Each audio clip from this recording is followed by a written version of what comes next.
کہتے ہیں کہ آخری حدیث میں فرمایا آتنے مشغول نہ ہو جانا کہ اللہ کی کتاب سے غافل ہو جاؤ۔ امام بخاری نے فرمایا قرآن کا پیغام سب سے اہم ہے۔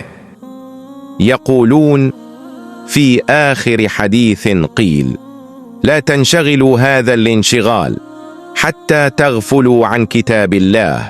وقال الإمام البخاري إن وصية القرآن هي الأهم. ہم بخاری بتانا چاہتے ہیں کہ نبی کا کلام اگر ہے تو وہ اللہ کا کلام ہے، نبی کا کلام وہی ہے، اس پر غور کرو۔ يريد الإمام البخاري أن يبين إذا كان كلام النبي فهو كلام الله، إن كلام النبي وحي فتأملوا. نبی کے ساتھ میرا پیر تھا، قرآن کی آیات آئیں لیکن وہی کا بوجھ ایسا تھا کہ مجھے لگا میرا جبڑا ٹوٹ جائے گا۔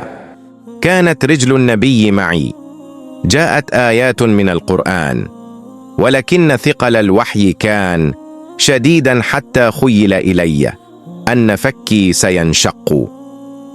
اللہ کا کلام بہت بھاری ہے، جاتے جاتے پیغام دے رہے ہیں کہ قرآن کو تھامے رکھو، یہ حدیث کی طرف اشارہ ہے، میں دنیا سے جا رہا ہوں۔ إن كلام الله ثقيل جدا وهو ذاهب يوصي تمسكوا بالقرآن، وأشار إلى ذلك الحديث إني ذاهب من الدنيا. تمہارے لیے دو چیزیں چھوڑ رہا ہوں، اللہ کی کتاب اور نبی کی سنت۔ دوستو اپنی زندگی میں روزانہ عادت بناؤ۔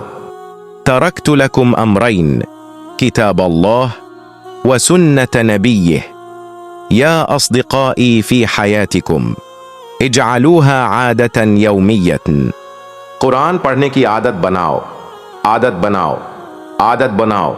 بات ختم کرنا چاہتا ہوں، کتاب کا حوالہ دے دیا۔ اجعلوا قراءة القرآن عادة يومية، عادة يومية. أريد أن أختم الكلام قد ذكرت مرجع الكتاب. جب انتقال کا وقت آیا تو رشتے دار جمع تھے، بہن نہیں تھی، بہن کو بلایا گیا آخری دیدار کے لیے۔ عند الوفاة اجتمع الأقارب إلا أخته فطلبوا الأخت لتكون آخر عهد به فجاءت. بہن آئی اور رونے لگی، کہا اللہ سے ملنے جا رہے ہیں، یہ آخری دیدار ہے۔ انہوں نے کہا فکر نہ کرو، میں نے 12,000 قرآن ختم کیا۔ فجاءت الأخت وبكت قالت أنت ذاهب إلى الله، هذا الوداع الأخير. فقال لا تهتمي، ختمت القرآن 12,000 مرة. اس گھر میں بیٹھ کر ختم کیا، 50 سال سے گھروں میں ہے، کتنی بار قرآن ختم کیا، کتنی بار پڑھا۔ بخاری آخری پیغام دے رہے ہیں۔ ختمته في هذا البيت جالسا، نحن في البيوت 50 سنة. كم مرة ختمنا القرآن، كم مرة قرأناه. هذه وصية البخاري. بخاری پڑھنا ضروری ہے لیکن اللہ کی کتاب کو مت بھول جانا۔ نبی کے کلام میں 3 باتیں ہیں۔ قراءة البخاري ضرورية لكن لا تنسوا كتاب الله، وفي كلام النبي 3 وصايا.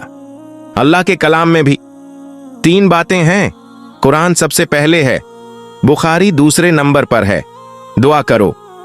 وفي كلام الله 3 وصايا، القرآن أولا والبخاري ثانيا فادعوا له. اب بخاری کی زندگی سنائیں گے۔ وہ بخارا میں پیدا ہوئے، ان کے والد کا نام اسماعیل تھا، وہ چھوٹے تھے جب یتیم ہو گئے، 2 سال میں اندھے ہو گئے۔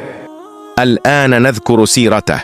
ولد في بخارى واسم أبيه إسماعيل، تيتم صغيرا وعمي في 2 سنين. ان کی ماں بہت نیک تھی، رات کو اٹھ کر روتی تھی، اللہ سے دعا کرتی تھی، اے اللہ بینائی دے۔ اللہ نے دعا سن لی۔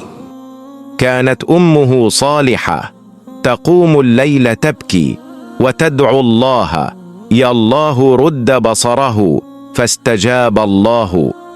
ماں نے خواب دیکھا، ایک شخص نے کہا خوش ہو جاؤ، اللہ نے بینائی لوٹا دی، صبح کو بیٹا دیکھنے لگا۔ رأت في المنام رجلا قال لها أبشري، رد الله بصره فأصبح يبصر